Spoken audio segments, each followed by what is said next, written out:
We've been experimenting with Hangouts here for about 6 months, and we've really enjoyed certain particular aspects of this platform. You know, especially it has sort of an authentic, almost verite feel. It's not, the videos don't feel highly produced. They feel natural and conversational. We have a video unit here which creates very polished, more sort of documentary style or news program style videos, but these Hangouts allow us to do sort of a different format, which is more conversational, which is something that, you know, just gives us another tool for telling stories and sort of spinning up conversations.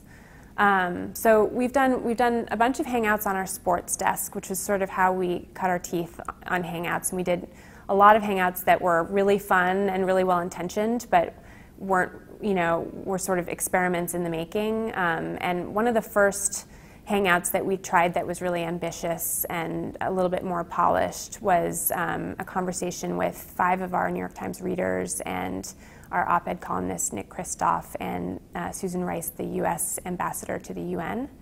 And that proved to be a really interesting conversation. We had a young Cuban teenager in that conversation who was from Miami, who put Susan Rice on the spot to ask her about the U.S. embargo toward Cuba, which was a great moment. Polls have shown that practically no one beyond the small Cuban-American Republican lobby supports the embargo. And my question is this special interest group in the swing state of Florida the real justification for the embargo? And does this mean that relations with Cuba are being treated as a domestic as opposed to a foreign policy issue? Well, thank you very much, Maria, for that question. And let me tell you how President Obama views our relationship with Cuba. He's made very clear. We had that Hangout running on our homepage for all 35 minutes. And people we got a lot of feedback that people thought it was interesting and new and fresh and visually different. So we've been doing a lot more with Hangouts ever since. About 2 weeks before the Olympics, we had a series of 5 conversations with London-bound Olympians and readers and reporters and editors. It was pretty great. And now we are getting ready to do 4 Hangouts from the Republican and Democratic convention, and we're talking to voters around the country trying to figure out who should participate, which is fun. So far we've been using, I guess, 3 different ways of sourcing participants for these Hangouts. One is that we'll post on our Google Plus page and say, we're doing this Hangout in 2 weeks.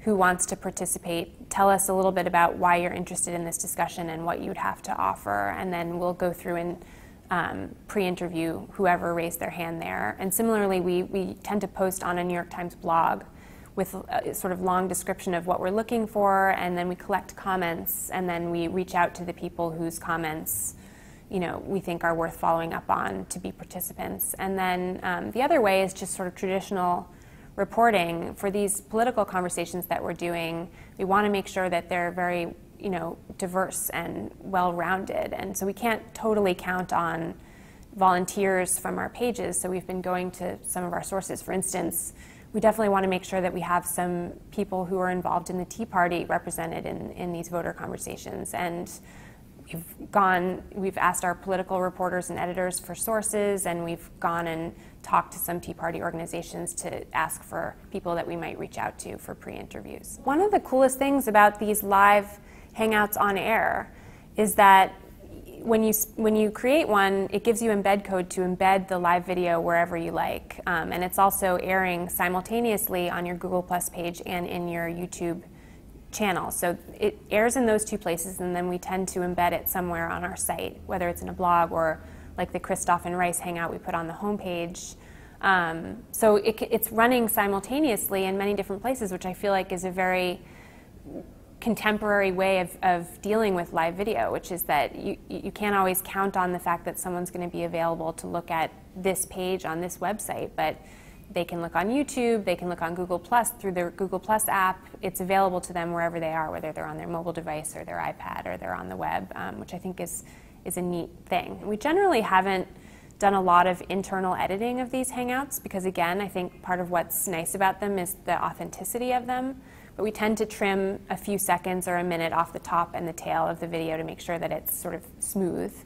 And then one thing we have been doing a lot of is excerpting the best moments from these Hangouts and using them in other pieces of video on our site. I think there's a lot of different value, but one of the main things is if you think about doing live video conversations with 20 different voters around the country during the political conventions, if we weren't to use Google Hangouts to achieve that, we would probably need to send camera crews to each person's home at all of these different locations, which would be a much bigger production weight and task.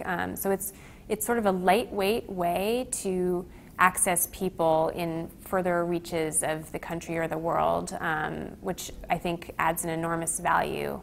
If you think of sort of the globalization of the social conversation or conversation about issues, there are people everywhere who have things to say, and this is a great way to reach them. I also think that the sort of lightweight live element of it too is of great value. We do live video here multiple times a day with highly produced shows that we have running on nytimes.com, but those are, they cost a lot in resources, and these Google Hangouts, again, they're lightweight. You sort of put all of the resources on the storytelling and the organization. You don't have to worry as much about the production resources. Will you do the opening ceremony again this time? Yes. Oh, absolutely. Absolutely. Did you see the gear that? I did see that on the Today Show. That's funny. The gear? Yeah, the gear. We got a little. You gonna rock the beret? You gonna rock the beret? Yeah, we did last time too. Last time we had. The beret proudly.